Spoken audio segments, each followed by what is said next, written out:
ऐका हो मंडळी, कोजागिरी पौर्णिमेची कथा। कोजागिरी पौर्णिमेच्या रात्री महालक्ष्मी देवी पृथ्वीवर भ्रमण करून कोण जागरती म्हणजे कोण कोण जागरण करत आहे हे पाहते आणि जे जागरण करत असतात त्या व्यक्तीचे कल्याण करते। फार पूर्वीच्या काळची गोष्ट आहे। वीरभद्र नामक एक सावकार होता। तो त्याची पत्नी खूप धार्मिक होते। त्यांना 2 कन्या होत्या। त्यांनी आपल्या कन्यांना देखील धर्मपालनाचे शिक्षण दिले होते। ते घरात सर्व व्रतवैकल्य करत असत। मोठी बहीण खूप श्रद्धाळू आणि धार्मिक होती, तर लहान बहीण फक्त तितकं कसं तरी जमवून नेत असे।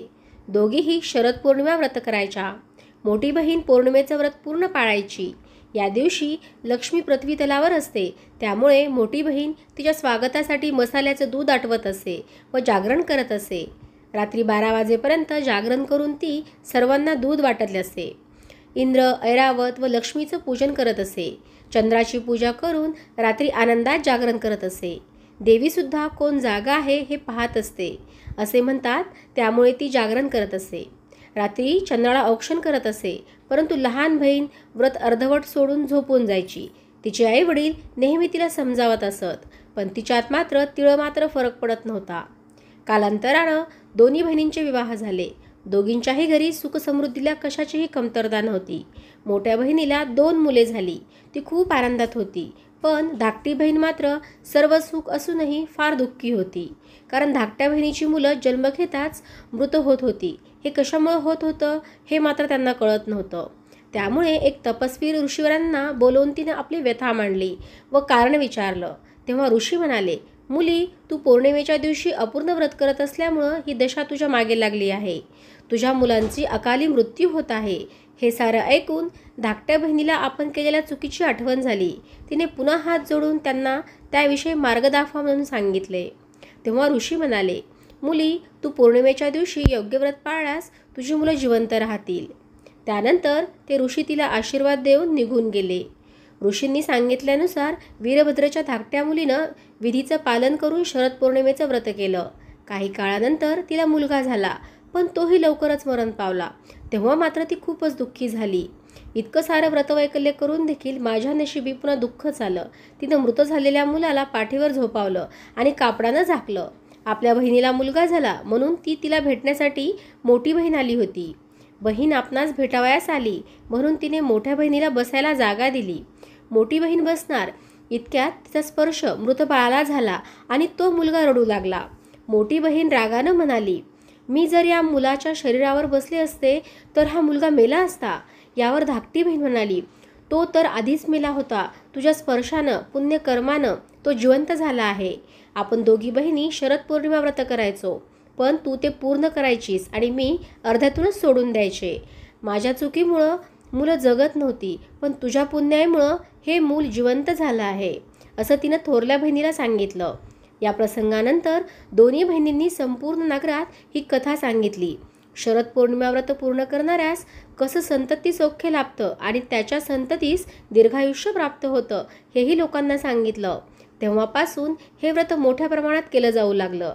विवाहानंतर पहिल्या शरद पौर्णिमेपासूनच हे व्रत सुरू करावं। आणखी एक कथा प्रचलित आहे। प्राचीन काळी मगध देशात वलित नावाचा एक ब्राह्मण राहत होता। तो खूप संस्कारी होता, परंतु तो खूपच दरिद्री ब्राह्मण होता। तो अगदी मनापासून सर्व कामे करीत असे, पण इथे ब्राह्मण जेवढा सज्जन होता त्याची पत्नी तेवढीच दुष्ट होती। तिला आपण दरिद्री आहोत या गोष्टीचे नेहमी दुःख होत असे। आपल्याकडेही चांगली धनदौलत असावी, आपणही श्रीमंत असावं असे तिला नेहमी वाटत असे। ती ब्राह्मणाच्या गरिबीमुळे दररोज त्याला त्रास देत असे। संपूर्ण गावात ती तिच्या पतीची निंदा करत असे। पतीच्या विरुद्ध आचरण करणे हाच तिने आपला धर्म मानला होता। एवढेच नाही तर पैशाच्या हव्यासापोटी ती आपल्या पतीला चोरी करण्यासाठी प्रोत्साहित करत असे। एकदा श्राद्ध करत असताना ब्राह्मणाच्या पत्नीने पूजेमध्ये ठेवलेले सर्व पिंड उचलून एका विहिरीत फेकून दिले। पत्नीची अशी वर्तणूक पाहून दुःखी मनाने ब्राह्मण जंगलात निघून गेला। जंगलात गेल्यानंतर रागाने तो एका झाडाखाली बसून राहिला। रात्र झाली तरीही त्याला घरी जायचं काही मन होत नव्हतं। जशी मध्यरात्र झाली तशी तेथे नागकन्या आल्या। तो दुःखी बसलेला पाहून त्यांनी त्याला त्याच्या दुःखाचे कारण विचारले। तेव्हा त्याने सर्व हकीकत सांगितली आणि आपल्या दरिद्रीपणामुळे आपली पत्नी आपल्यावरती कशी वैतागते हे देखील सांगितले। त्या दिवशी अश्विन मासातील पौर्णिमा होती. तेव्हा नागकन्येने त्याला शरद पौर्णिमेच्या व्रताची माहिती सांगितली. शरद पौर्णिमेच्या दिवशी करायच्या व्रतात रात्री लक्ष्मी देवीची आणि ऐरावतावर बसलेल्या इंद्राची पूजा करावी. उपवास, पूजन व जागरण या तिन्ही अंगांना या व्रतात सारखेच महत्त्व आहे. या व्रतात रात्रीच्या पहिल्या प्रहरी लक्ष्मी व इंद्र यांचे पूजन करावे व मग त्या दोघांना पुष्पांजली समर्पित करावी.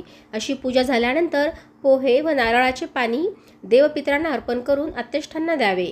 चंद्राला आटीव दुधाचा नैवेद्य दाखवावा. अशा प्रकारे नागकन्यांनी ब्राह्मणाला रात्री जागरण करून लक्ष्मीला प्रसन्न करण्याचे कोजागर व्रत सांगण्यास सांगितले.